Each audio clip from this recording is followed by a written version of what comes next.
Good afternoon. The topic this afternoon is heart change.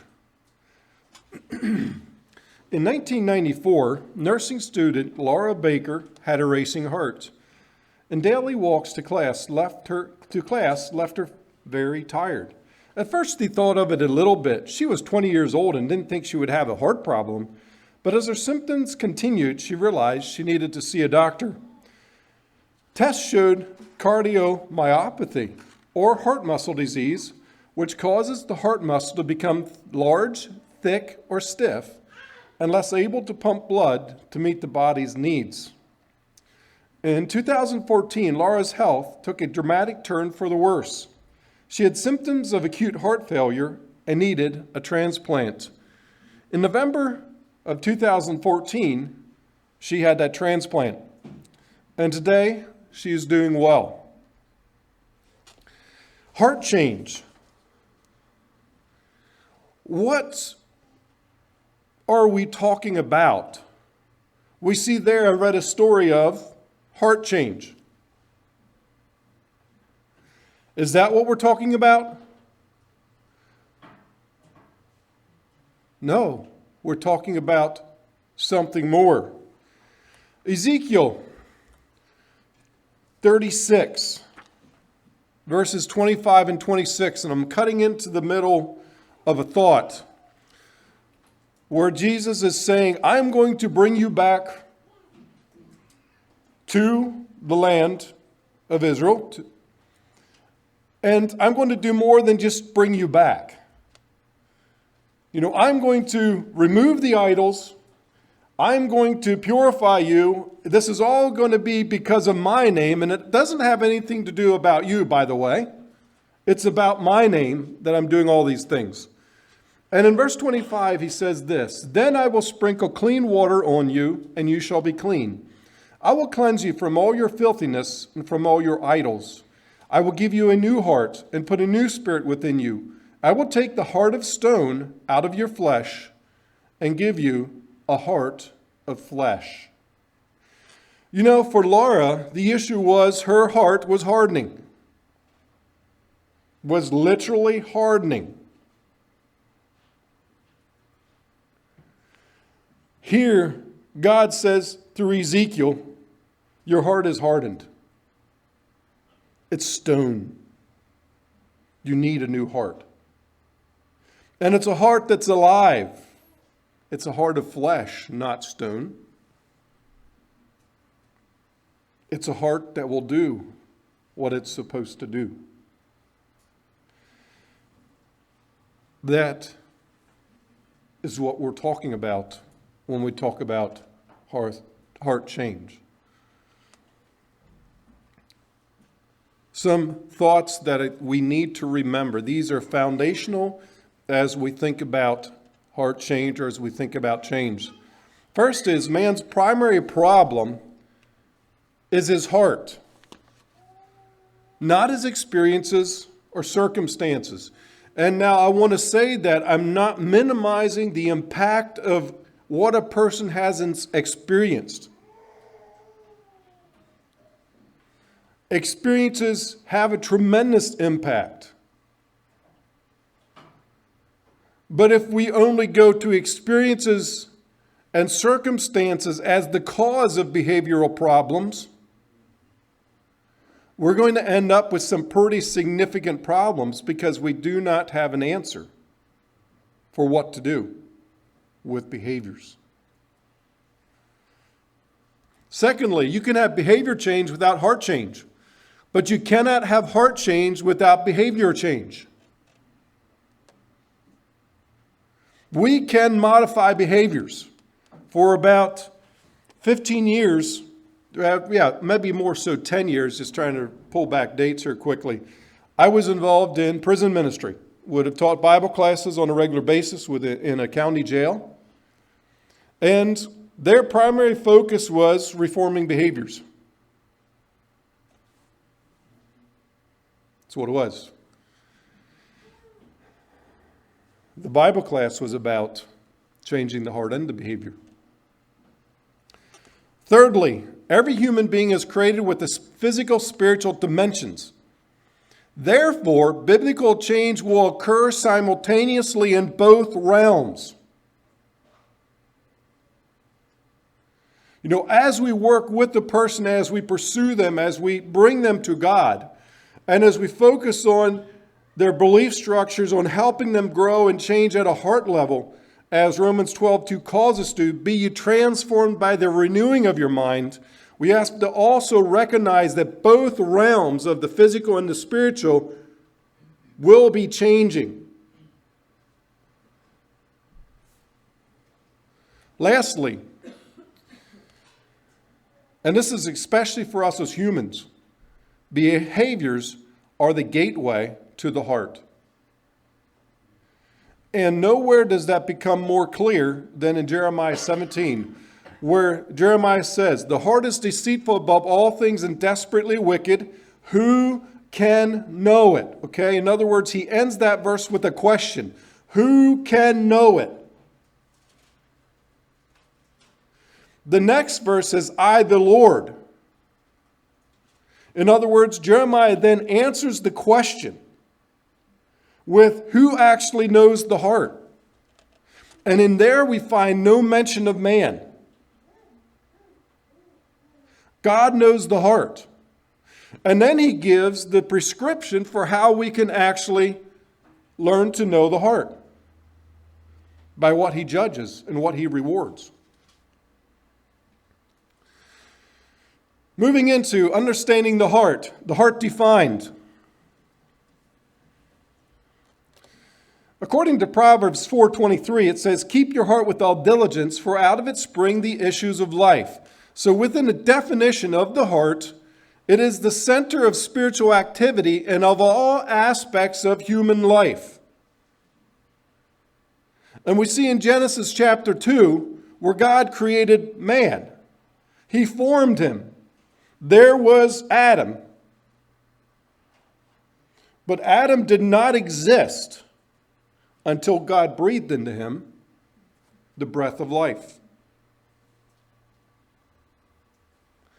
And so the heart, as we speak about the heart change, as the human heart is central in the ability to live, so the spiritual heart is the center of spiritual activity and of all aspects of human life. Everything is connected to our heart. Everything we say, we do. Secondly, the source or treasure house from where the expressed words and actions come. Luke chapter 6, Mark chapter 7 make clear that very point of that, for from within, out of the heart of man proceeds.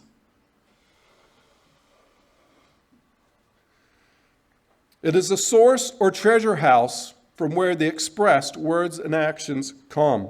Secondly, and the heart defined as its present state. Genesis 6:5 says this, then the Lord saw the wickedness of man was great in the earth, and that every intent of the thoughts of his heart was only evil continually.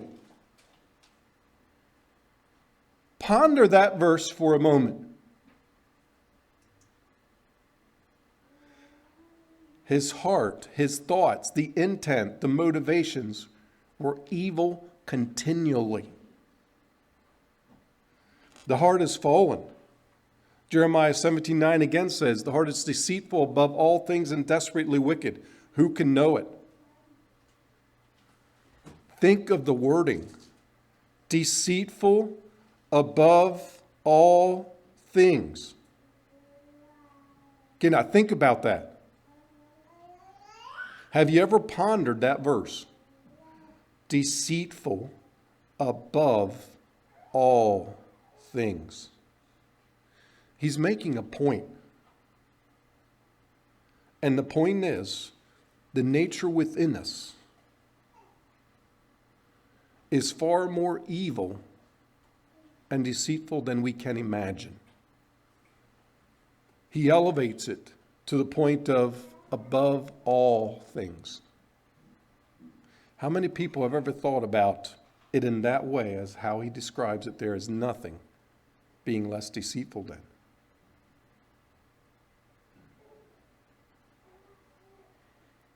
I tell you, that's scary, isn't it? But it doesn't have to be. Secondly, we see there it is idolatrous. Joshua 24, as Joshua is closing his leadership, he issues this challenge to the Israelites. Now therefore, fear the Lord, serve him in sincerity and truth, and put away the gods which your fathers served on the other side of the river in the flood.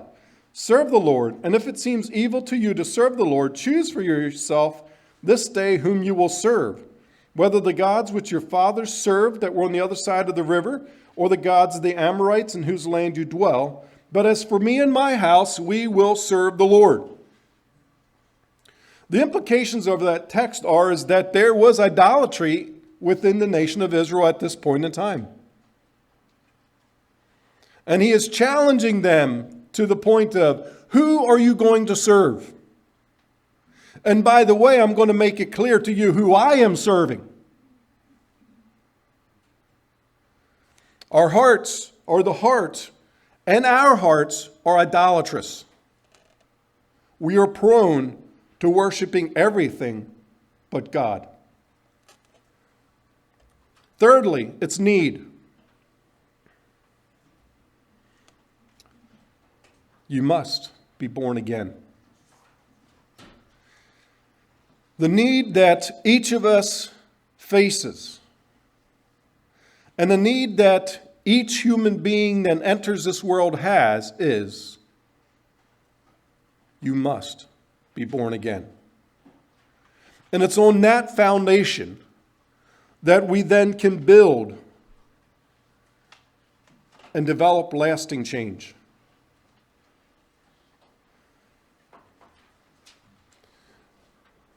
And so within, as we work with helping people grow, helping them change, as we work at developing and cultivating a heart that is tender and sensitive to God, we have to come back to that again and again as the foundation of, you must be born again.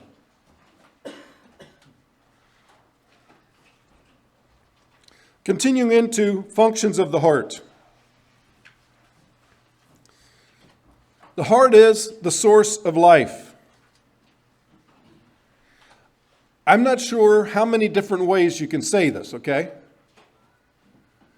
But I'm going to say it again. We live from our hearts. From our nature within us, that nature within us, comes all of life. It is the source of life. Secondly, it is the source of all vital functions. Romans 10:10 says, "For with the heart one believes unto righteousness, and with the mouth confession is made unto salvation." The heart and the new birth, in particular, is the source of all godliness.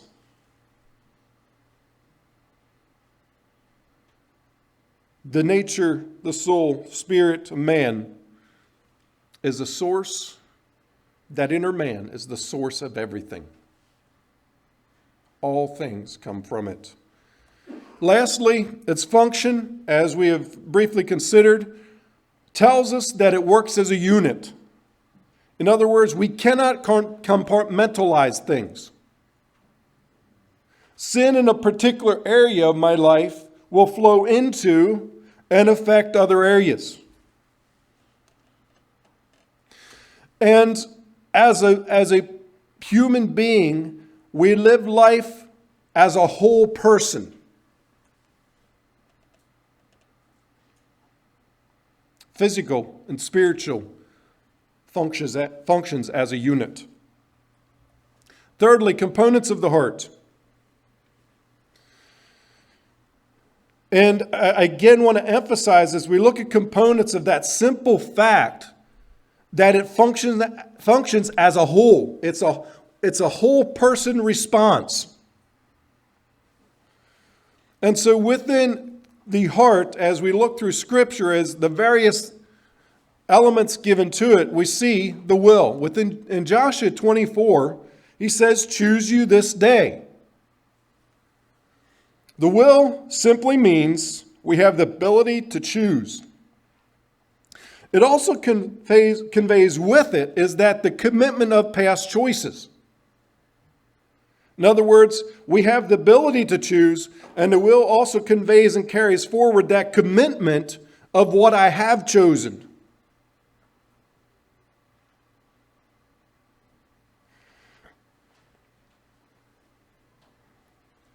Secondly, you have the conscience. And we see that the conscience is the moral unit or a moral self-awareness. The Oxford English Dictionary says it this way: the internal acknowledgement or recognition of the moral quality of one's motives or actions, the sense of right and wrong as regards for things which one is responsible. It's a moral self-awareness. Romans 2, verses 14 and 15 says, for when Gentiles who do not have the law, in other words, have what God has revealed to the Jews, by nature do things in the law, these, although not having the law, are a law to themselves, who show the work of the law written in their hearts, their conscience also bearing witness, and between themselves their thoughts accusing or else excusing them. And again, remember, we're talking of a unit that functions as a whole. And so all these are happening together. The conscience is the inner quality to which God and people appeal.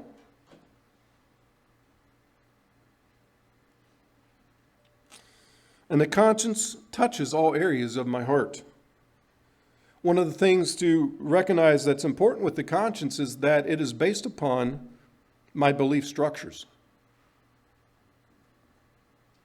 While there is something there that conveys, that God has placed there, that conveys a understanding of right and wrong, still the conscience also functions upon and rests on what I believe. Thirdly, we have emotions. And some of these things we see that would operate more within both realms in the sense of there's a physical dimension to fear, but there's also a spiritual dimension. Some of the other things are more at a deeper level of a heart level, but we do see some of these will be in both realms of both the physical and the spiritual. But again, we live as a unit. We have the anger, fear, anxiety. All those things are emotions. And the list can go on. But these are all components of the heart. Fourth is also goals or plans. And that is, we plan what we hope to accomplish. You know, we started just in the last week or so to add a bedroom and bathroom in our basement at the house that we purchased this summer. So there was planning done. Well, we have to add an egress window. So this is what you have to do to add an egress window. This is what code requires. And so you do that. Well, now what do you do for plumbing? You don't throw a couple pipes in and hope it works. No, you have to think it through and figure out what you need. And I plan to get this done. See, there's goals and plans on a broader array of things, and even at deeper, more spiritual levels. These are all components of the heart. Also, continuing is, then we have desires. James 4, 1 through 3 says this, where do wars and fights come from among you? Do they not come from your desires for pleasure that war in your members? And so James specifically links desires here to conflict. He says, why are you fighting? Because one, you have an idol, pleasure. This is reflected in your desires, and you're out to get what you think will bring you pleasure. And that involved attacking people around them.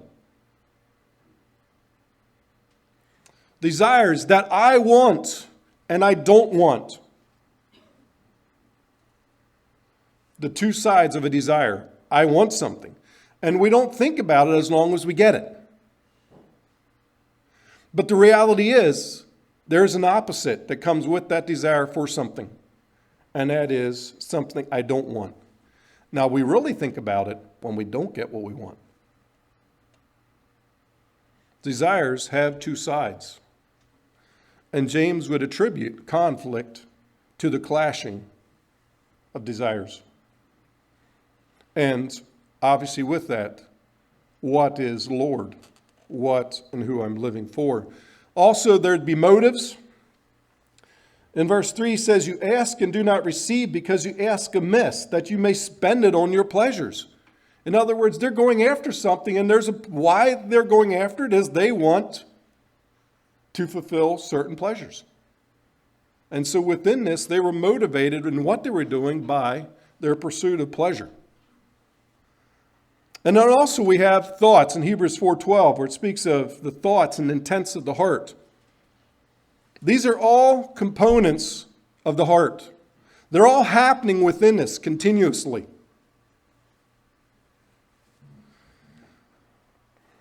Fourthly, principles that shape and guide all elements of the heart. And what I'm going to do then is I will illustrate this at the end of this section of, okay, what are we actually talking about, and kind of put it in a little bit of a model. But principles that shape and guide all elements of the heart is one, beliefs. How many people here have beliefs? Okay, we all do. We all have beliefs. How do they shape how we live?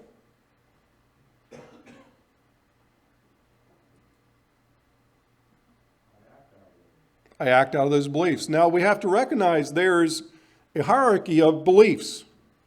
There is beliefs that we hold to more strongly, lesser beliefs, and so it's not just all flatline beliefs. There's a range of conviction, a range of beliefs, and they vary, and situations will kind of determine which belief becomes prominent or which one stands out at that moment. But beliefs are the foundation. And Paul says specifically, while Galatians 1 speaks of the gospel, what I'm likening beliefs to is actually the gospel that guides our life. And as believers and having been born again, our belief structures should be conforming to the gospel and what it calls us to believe and do. And so within that is beliefs are the gospel. They're those things that have a tremendous impact on our life. And Paul says specifically that what I've delivered to you, the gospel I've given you, has come from God. And so if our life is going to function and be what God wants us to be, that belief structure and the gospel by which we live has to be the gospel that comes from God. Because all of life flows and filters through that. And lastly, there is lordship. In other words, who is Lord? And within this, I think it's good to recognize that there's basically two options.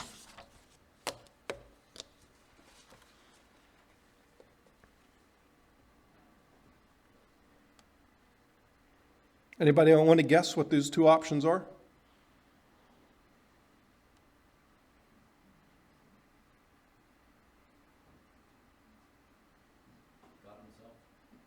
God? God and self. God and I. God and me. Those are the two options. Because we see in Genesis chapter 2 and 3, you shall be like God.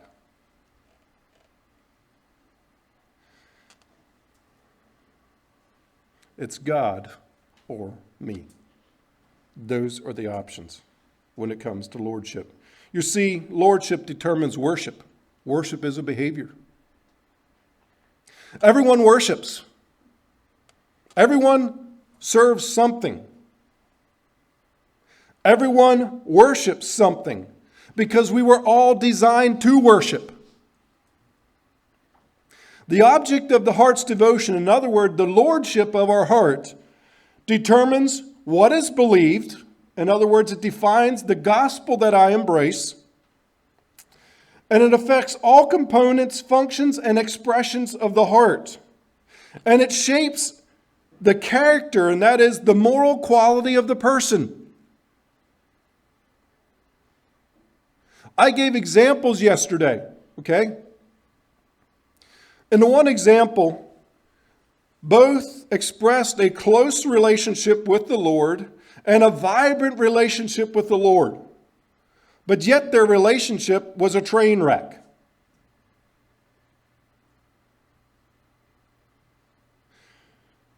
Whom we worship defines what we believe, and whom we worship, as it defines what we believe, affects all dimensions that flow from it. Desires, emotions, motives, behaviors. And so if behaviors do not line up with God's word, we then can go backwards and say, okay, at the deepest foundations of the heart, something's wrong. There's something held. It may not be, is this person a believer or not? It's simply, there is something they're holding to that is contrary to what God calls them to hold to.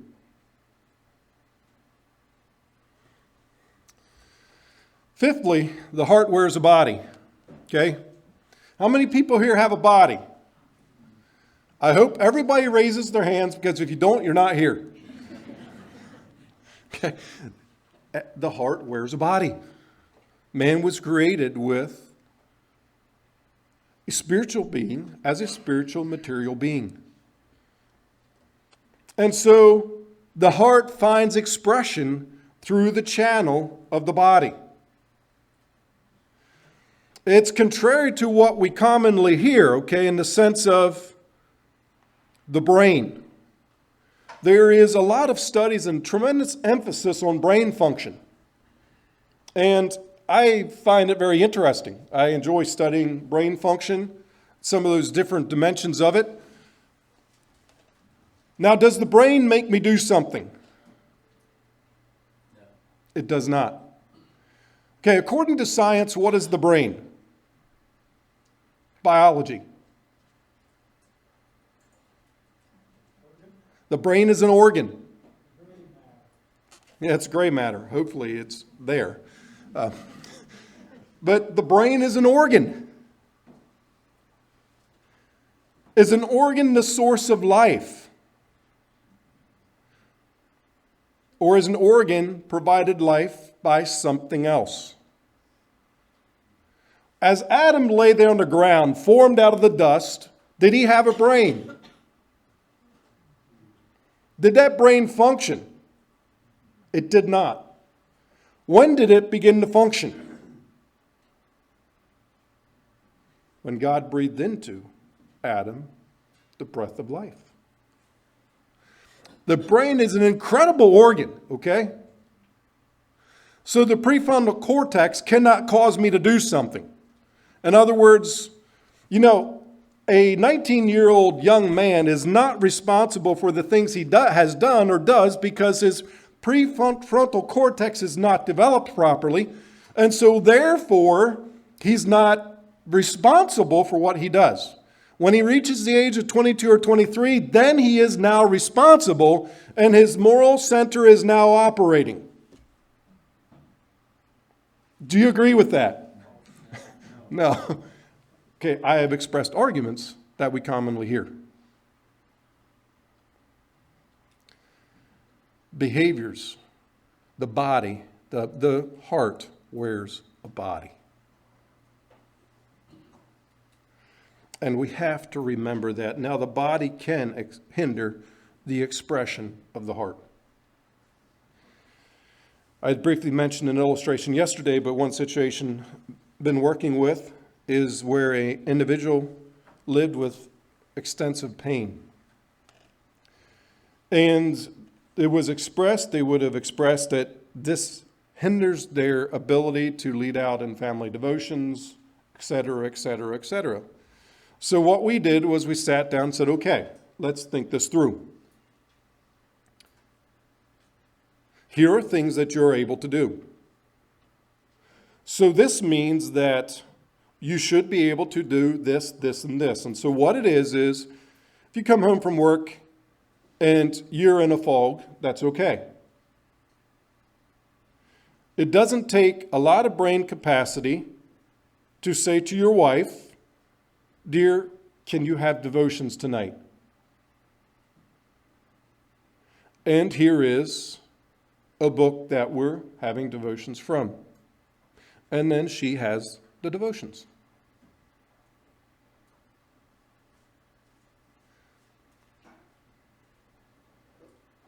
He was unable to do that.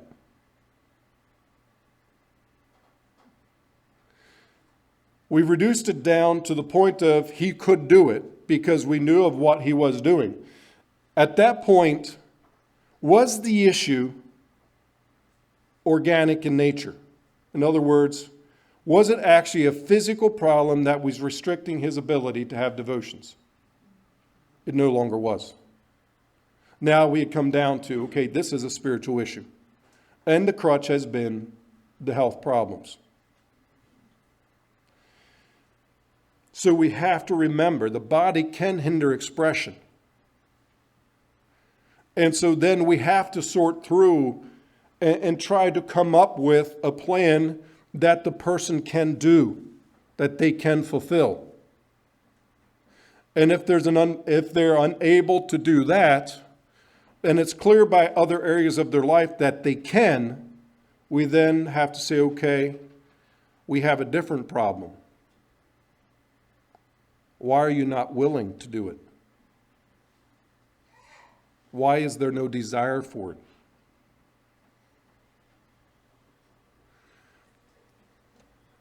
Behaviors are the gateway to man's heart. As human beings, as finite beings who do not know everything, it is from behaviors that we can begin to analyze and work backwards into the heart to gain an understanding possibly of what is happening. Because God has given us the things that can help us understand those things within the Scripture. But we can only do it after the fact, okay? We cannot see ahead in the sense of an upcoming behavior. We can only do it on a historical basis. And so, I come home. I gave the illustration of coming home and being really grumpy because supper's not ready. I've been told there's no need for that because of all the food we've been eating here. So my wife has been thankful for that. But when we come to the part of, we can only analyze the heart on a historical basis. I come home and I'm grumpy because supper's not ready. Okay, the reality is that is now history. And I have to say, okay, why? What is going on here? Why am I so important? Why does the world have to go according to Lord David's wishes? You follow what I'm saying? I'm analyzing a historical event.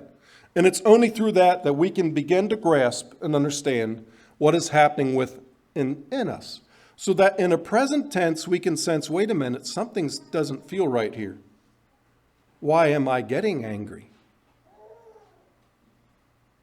Why am I feeling this way? And so behaviors are the gateway to the heart. But remember, Reformation focuses on changing behaviors only, behaviorism. Secondly, Gnosticism focuses on the heart while minimizing behaviors. That's Gnosticism. All that matters is the heart.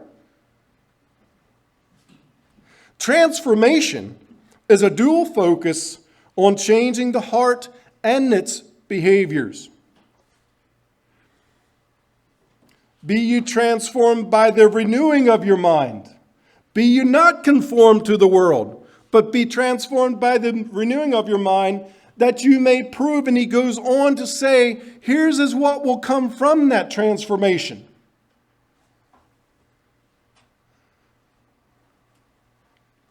Again, Reformation is focusing on changing behaviors only. That's behaviorism.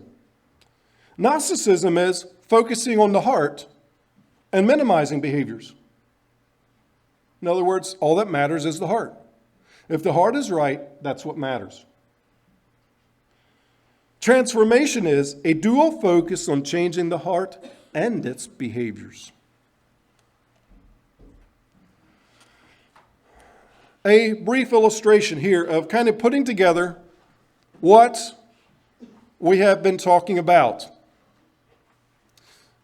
And here is where we see that the necessity of a relationship with the Lord. Can an unbeliever grasp the spiritual concepts and the spiritual dimension of the heart? He cannot. Because the inner workings of the heart, according to the Apostle Paul, are discerned through the enabling of the Holy Spirit. And so, to an unbeliever, they'll see behaviors, words, and actions, and that's all they'll see. They'll know there's a reason for it, and they'll come up with ideas. Hence, ego, hence all these wild ideas that the psychologists of the 1800s came up with. They were attempting to answer the spiritual dimension of man with no ability to see into the spiritual dimension. So, what we have within the heart are all these elements together. They are one unit. The will, the conscience, the emotion, the goals, the motives, the thoughts, the desires, resting upon the belief structures, the gospel we adhere to, and which then rest upon and is defined by who is my Lord. And from all of that flows behaviors and worship. Okay? Worship is a behavior. Worship is something we do. And so in heart change, behaviors tell us a lot of things. It reveals who is worshiped. It reveals the things that perhaps we have become enslaved to, the desires that enslave us, the desires that control us. And what it means is this, okay, it all flows together. Every part of it is involved. But as you work with situations, you're going to see certain areas in certain situations pop out. Okay, they may stand out. But the reality is, we respond to all that we experience as a whole person. And all of that is filtered through all these components. It flows through all of that. Remember that. That's important. We live as a whole person. Changing a belief, changing the object of worship is going to flow out through all those things. Changing a behavior will not change the foundations. And we'll address that somewhat a little later as well. But again, I want to emphasize, remember, we live life as a whole person. The things we say, the things we do reveal something. Our behaviors are the gateway to understanding our heart.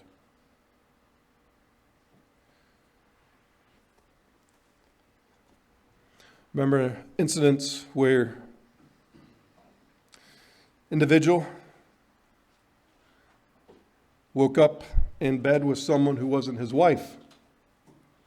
And he said, I don't know how I got there. I did not accept that answer. He didn't wake up one day in an adulterous relationship. It was a long time coming.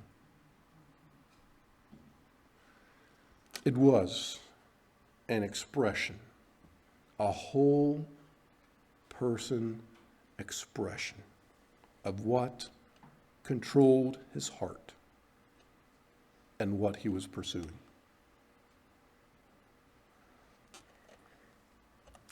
Continuing on into understanding change.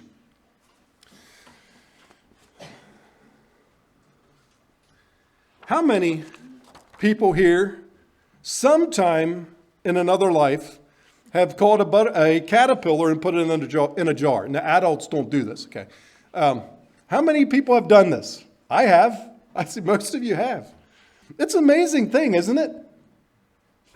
You catch that caterpillar, you put it in a jar, and you keep feeding it.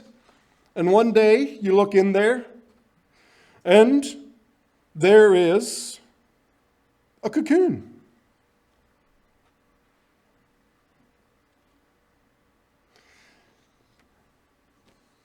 Have you ever thought about the process?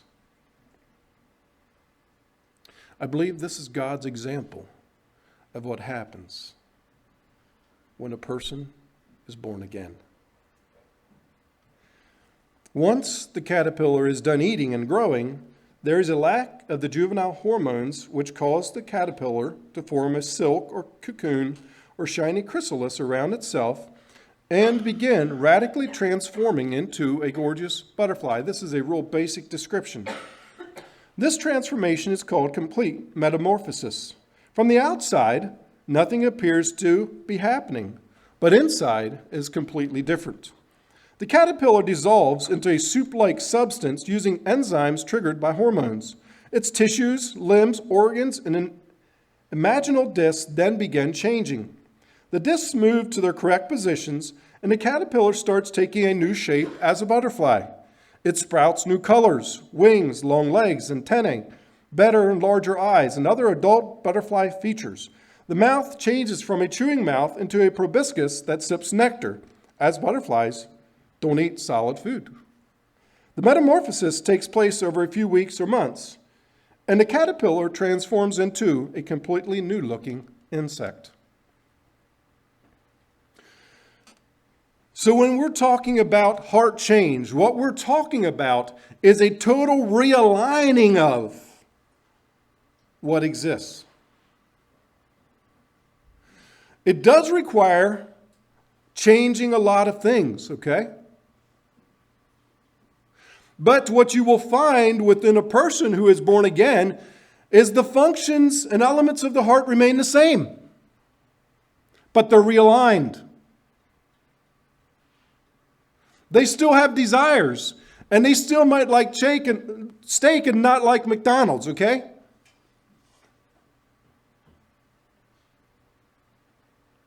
But it's realigned. That is what happens when we've been born again. We are changed from a caterpillar, from a hard heart, and given a heart that is alive. Within that are the same components, but there's a change of lordship, and there's a change or realignment of beliefs. I meet lots of unbelievers who hold a lot of beliefs the same as I do. But as a believer, why I do them is different. What is change? Romans 12:2 says it best. Transformed. Be ye transformed by the renewing of your mind. Means meta, a change after being with, and morphou, I believe it is, or something along that lines. I'm not a Greek scholar. Changing form into keeping with inner reality. Properly transformed after being with, transfigured. So in other words, okay, what we see here is a dual action. Changing form in keeping with an inner reality. When I have been born again, what people see will change.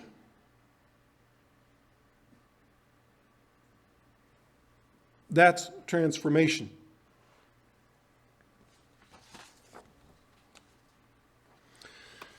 Within change, there are types of change. Now I have some pictures here, okay? And this is of regressive change. Anyway, and unfortunately, the first picture there of me as a teenager is hanging on our bedroom wall. It's my wife's favorite picture because that's what I used to be. Okay, change has two forms, okay? There is progressive change, which if we reversed it from what I look now to what I was then, back then, okay, that would be progressive change. So as a believer, the change is to always be progressive. And that is moving forward. It's speaking of progress. Regression is backsliding. And regression is natural. Just like you can see my looks are changing as I'm getting older, so it is if we don't intentionally cultivate a relationship with the Lord, we will regress. There are two types of change. Thirdly, there is a dual action of change. And Paul makes it clear, and this occurs at both a behavioral level and a heart level. And that is the putting off of idolatry, the putting off of wrong beliefs, of attitudes, the putting desires into their appropriate places, and the putting on of a replacement. And one of the things of heart change is that always has to be happening together. There has to be the putting off of what needs to be put off and the development and the application of what is to replace it. And Jesus made that statement there that if the house, if the demons are cast out of the house is set in order, and essentially, in my own words, nothing is put in place, the end of that person will be worse than their beginning. And so the reality is, as believers, as we come to the Lord, we will identify things that need to be put off, and at the same time, we have to be identifying what has to be put on. Heart change is a putting off and a putting on of spiritual elements and of physical dimensions, behaviors, the changing of behaviors, the changing of heart level things. Fourthly, it is a process. It takes time. And one of the biggest complaints that we will run into as counselors is everyone wants the silver bullet. Here, I'll pay you $150, fix me. Okay? Good, we're done now. We're good to go. You see, it's a process, and that's universal for everyone. Change as a process also includes a certain amount of failure. We will fail. We will miss the mark. That's okay. The gospel was written for that. The gospel was given to people who would fail. God designed it to meet us where we are and at our capabilities. Change is a constant fight, and the reality is change as a process includes death. There's no such thing as come to the Lord and all your problems are solved. In some ways, it can almost be come to the Lord and it's going to get worse. Because what it means is we're going to have to lay down our desires. We're going to have to fight against that which comes natural. But the battle is different. The fight is different. And the state in which we fight is different. But it's going to be painful. It's going to hurt. If someone tells you, well, the fact is I don't know that they can tell you. But if someone tells you that when they came to the Lord, their problems were all solved and it was easy street after that, you're looking at them in their coffin. That's why I said they can't tell you. If they tell you that, you can say, really? There's something wrong here. Because the Bible describes our Christian life as a war. It's a war. Understanding change. When does it occur? It always occurs in the present. Change can only occur in the present. Now, change can be analyzed based upon the past. The only way you can analyze, have I changed, is by taking an account historically to the present. That's how change is measured. The past cannot be changed, but lessons can be learned from the past to aid the present, to change the present. Our motivation for the present or for change lies in the hope of the future. Jesus, for the hope that was before him in Hebrews 12, did what he did.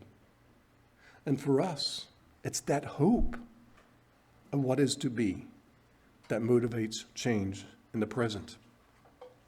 Who? The person's involved in change. Who is it? You know, we like to say God and I are a team, okay? And that is true, but it's missing a component. It's God, others, and I. And what we'll see that who is involved in change is God is involved in change. And obviously through the working of Jesus Christ on the cross is a foundation for change. The Holy Spirit working in our life brings about change. And His Word. But it doesn't stop there. People, as you can see in this illustration here of redemptive relationships, is that people are an essential ingredient in change. Others. How many people have people in their lives that they cannot get along with? Or you struggle to get along with? Varying degrees. Maybe some of us have some that, anyway. Okay? What is their purpose? Why did God bring them into your life? They are an instrument that God is using to redeem you. So the people involved in change are God, others, and myself. I have a part in change. Yeah, I'm not going to sit on the lazy boy. God's, it's a God, have your way in my life. And we sit there and wait for Him to have His way. That's not how it works. It takes our involvement and our motivation and our applying what is known to change. Where does change occur? As we see here in this redemptive relationships is that change occurs within the community of God and fellow believers. We need people. As a counselor, I need my counselee. They are an integral part of my change, of my spiritual growth. And it can be something to get a hold of, to pick a person that has hurt us so much and say, God, they're a part of you redeeming me.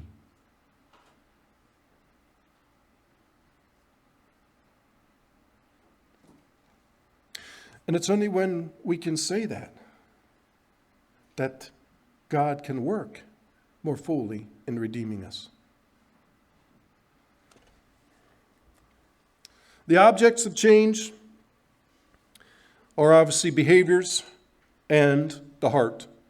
And this is not in an order of importance, simply saying the objects or focus of change will be these two areas, and they need to be. One of the things that I had missed here, just within the where of circumstances and personal experiences, that we have to remember that nothing happens in a vacuum. Everything I experience happens within a design. I am convinced of that. I am convinced of that. Because if I'm not, I'm going to have a problem. Because suddenly, if there are things that happen outside of design and by random chance, I am no better than an atheist or evolutionist. If everything happens within design and chance, it's not happening in a vacuum. That means somewhere there's a purpose. Somewhere God is working on something. And as I grasp that is when I can then begin to get a hold of what God is working at and grow and change. Nothing happens in a vacuum. Because that means it's outside of God's control. It's outside of His sovereignty. It's just kind of there. No purpose, no meaning, no redemptive value. Totally useless.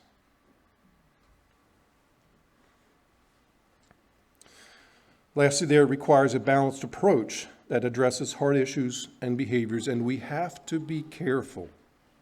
It is easy to focus on behaviors. Change is a process. People will fail. But God is more concerned about the direction that we're going than the performance. It doesn't mean something we minimize sin. It simply means we recognize that the gospel has been given to people who fail.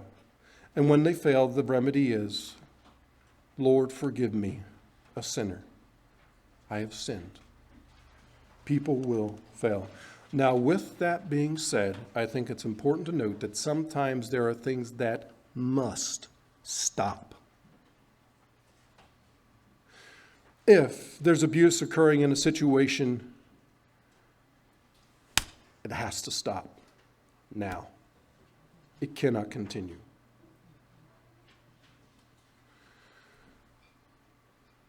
An adulterous relationship, this needs to stop.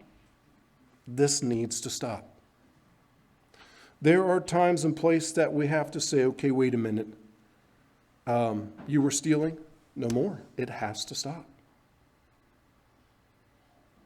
There are things that we do have to say, wait a minute, okay. No more. This must stop. But those have to be dealt with in situation and context. But remember, as a whole, as we're working with a believer who has overcome, but has more to overcome, is that we do have to recognize they will fail, and we walk with them in that. Changing hearts. It is important to understand a number of things. One is, who will be changed? Who will be changed in this relationship? The counselee, right? No. You and the counselee will change. They exist for your redemption. You have much you need to learn from them. All in this relationship will change. It's important to remember that. Secondly, it's important to understand who does the changing. The reality is, just going back to one thought, is I believe the perspective that we need to have as a counselor is that we need to change more than the counselee does. I need more change than they do. That would be according to a scriptural approach or perspective. But understand who does the changing, okay? Who changes people? God does. Whose job is it? Whose job isn't it? Whose job isn't it? What? Remember that. That's the one we forget so quickly. And it's up to us to change the person. And when it becomes our job to change the person, it's over. It's done.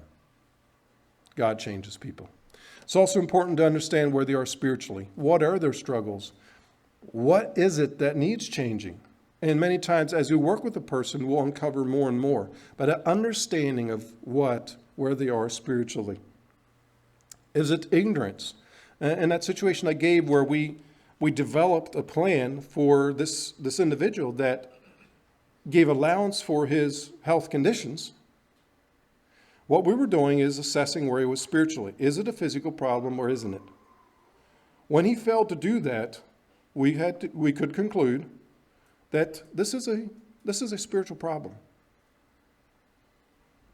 Because he couldn't have devotions, but he could go and work on the computer for hours.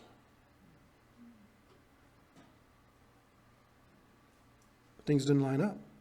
So know where they are spiritually, that you can adapt and provide the proper approach to it. Identify and prioritize their needs. In other words, understand what is priority. Eventually it came to the point where, I told him, look, your physical health issues are not the problem. But there were elaborate ways of explaining it away. And then it's important to understand that we continually need to seek God through prayer and His Word. Take it to God. Seek His guidance. Seek His direction. How we change. Many times we complicate change. How do we change?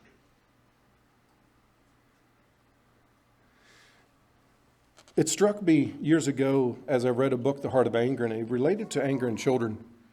And it all of a sudden hit me, is that the answer for change for an adult is the same approach you use with a child. The approach is the same. What happened? What was I thinking? In other words, I'm going after thoughts. What was happening? What were you thinking? What was I feeling? Emotions. What was there? What did I want or not want? I come home for supper and supper's not ready and I get grumpy. What did I want? I wanted supper now. What didn't I want? To wait for supper. You see, it's important. My wife really wants me to get this basement done. Okay? Come on. I'm trying to keep you happy. Okay, isn't that how it goes? What do I want or not want? What do I want or not want in it? Why do I want or not want it? Okay, in other words, why is this? We'll come up with a lot of good sounding reasons, but that's not the reason. Behaviors, what is said and done, reveals that. What did I say or do? What does God say about all the above? In other words, then we take what was done and say, okay, God, what do you say about it? The desire, what do you have to say about this or that? And then we apply the proper remedy. But see, that's one part of change. In other words, what we're doing there is analyzing and trying to understand why I did what I did, or why something was done that was done.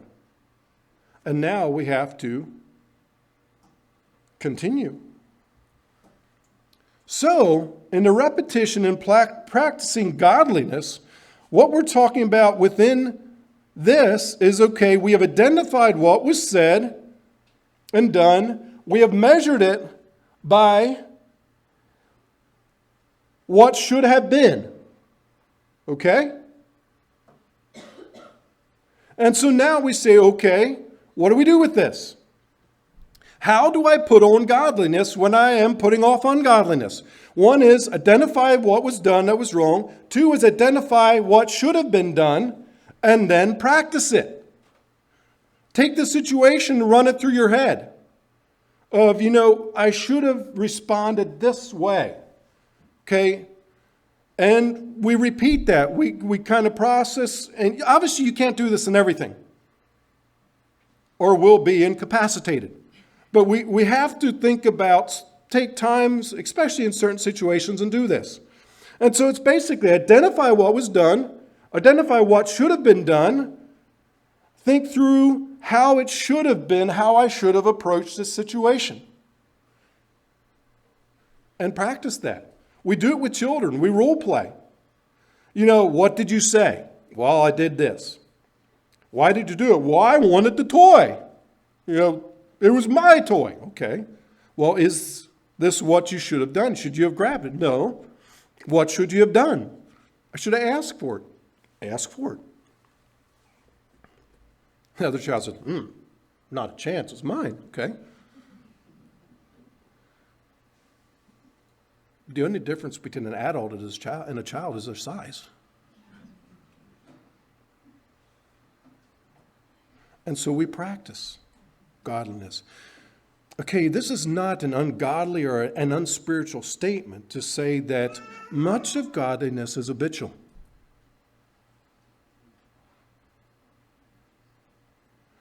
As we practice a certain thing and we begin to get good at it, what happens is that takes a form and it flows naturally. And we can then focus on something else. It is not unspiritual to say that godliness distinctly includes habit. It's the tearing down of bad habits and the replacement of placing that with a godly habit. Well, a habit sounds unspiritual, doesn't it? But I would hate to have to do everything with a thought process. I wouldn't be here today. It'd take too long to get dressed. I mean, there are things we do by habit. And there's nothing unspiritual about it. But we do have to work at keeping it alive. And last, we changed by modeling. We kind of come up with the idea, this is what it looks like, and we practice putting it on. We model. This is how it's done. Just like a father can take a son and show him how to bat. Okay? Or we say, watch, this is how you do it. With some of the things we've been doing, my 14-year-old son often helps me with it, and I say, now watch. This is how you do this. He tries it, doesn't get it. No, okay. You position your hand like this. Okay, wrapping up a cord. I wrap up cords, And it's so easy to do. You grab a cord, get the plugs, and just start wrapping. Well, he was struggling to do that. I said, okay, look, here's how you position your hand, and here's how you do it. And once he was getting it. Okay, that's modeling. That's how we change hearts. Remember, the gateway to the heart is through behaviors. As a Christian, our focus is the heart. But we also recognize that as we work at changing the expressions of the heart and pursuing the heart in that change, we also change the heart. In closing, the heart is made up of many components that operate as a single unit. Changing the heart is a difficult, lifelong process that begins with the new birth, can only take place in the present, and ends only at death. It involves intense suffering, self-denial, embracing trials, opening ourselves to God and others, along with intentionally practicing godliness on a daily basis, all while remembering the goal, becoming more like Christ here, and ultimately being with him in eternity. God bless.